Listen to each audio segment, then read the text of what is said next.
When you were younger, did you ever tell your parents you wanted to be a gun-slinging, country-singing, right-winging cowboy? Well, as it turns out, slinging those guns, charming those Huns, and smoking them buns wasn't quite the thrilling lifestyle 6-year-old me imagined. Instead of elegantly riding off into the sunset with bags of gold after hijacking a train, you're on all fours, freaky, crawling through Caldwell, Texas at 1 o'clock in the morning.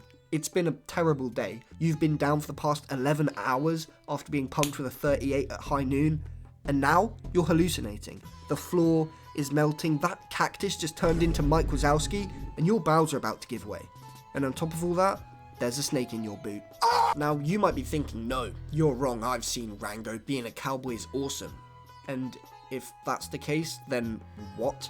Did we see the same movie? Dude, that whole experience would have been terrible. The poor guy stranded in a desert, dehydrated and hallucinating, wanders across a dude who's been mowed in half by a car, almost dies so many times, all while battling corrupt politics. That's not an adventure, that's just trauma. Dude, find a therapist. But if Rango isn't enough to convince you that the cowboy lifestyle isn't all it's cracked up to be, then I guess real, historical accounts will have to do. So here is a historically accurate day in the life of a cowboy. So you wake up on the ground. No mattress, no pillow, your face is caked in mud, and you have an overwhelming sense of regret. Now to me that just sounds like a great night out, but you're a cowboy. Your blanket probably froze overnight, so if the hypothermia didn't kill you while you slept, you're going to have to start off your day by attempting to break free of an icy fabric prison. But let's say you did that. You're up and ready to start your day, and it seems like it's time for breakfast. What's for breakfast? Beans. Beans every single day. It's like Inside, but you can't afford a meal upgrade. If you're lucky, someone shot a rabbit. If you're unlucky, someone shot you over a rabbit. But at least you can start your day off with a morning brew, right? But it tastes off, it's leathery and sweaty. Well, that's because it was brewed in a boot, specifically your boot. So not only will you start your day off with a sweaty Starbucks, but you've also got no shoes. So from now on, it's barefoot for you. But now breakfast is over, it's time to get to work, and cowboy work isn't what you think. You're not hijacking trains, having shootouts at high noon, spending your days drinking and gambling. That sounds like the life, but is entirely fictional and never happened ever. Your job as a cowboy is to walk. A lot. Cowboys, as their name might suggest, herd cows. You work 12-hour days travelling through the unforgiving terrain of the Wild West. Stampede, cow thieves and dysentery are common. After a good day, you've only lost 4 cows, 2 of you have died, and you're blasting fluids from both ends as a result of your dysentery. But on a bad day, you've lost all your cows, all of you are dead, and your bloated, rotting carcass is lying in a puddle of your own shit as just another landmark on the Oregon Trail. But it's not all doom and gloom. The life of a cowboy is full of thrills, but instead of chasing adventure through the final frontier, adventure is chasing you, if you count bowel disease as adventure. In the great American outback, dehydration is your only friend.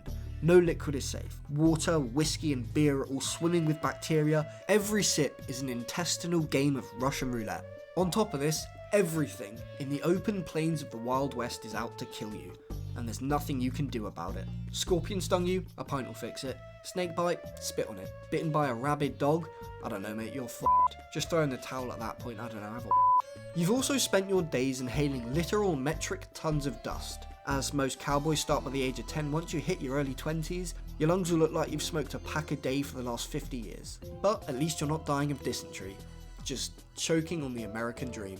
But the real danger in the desert, other people. The Wild West is crawling with bandits looking to leave you stranded in the desert with nothing but your boots, if they weren't already used to make a French press in the morning. Picture this, after spending all day herding cattle through the scorching heat, you finally stop for a well-deserved break. Your joints feel like poppadoms and you can't wait to force some hardtack down your greasy gullet. But then you see them, bandits riding in from the hills. Don't think about making some cinematic escape on your horse, they'll just dome you from 40 yards. If you're lucky, they'll just strip you naked and leave you to bake in the sun. But let's say you were lucky, you've managed to evade the bandits, now you've earned the luxury of rest. Back to that cold, hard, unforgiving ground you go.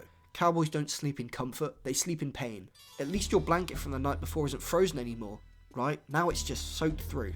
And with temperatures consistently dropping to below freezing at night, you're in for a rough nap. There's no peace and quiet or comforting lullaby to send you to sleep, only the sounds of howling winds and hungry dogs. I'd say you've got about 2 or 3 hours before the roosters start crowing, so if I were you, I'd get to bed. But at least you're a cowboy, right? You've fulfilled your childhood dream. I bet you can't wait to do it all again tomorrow.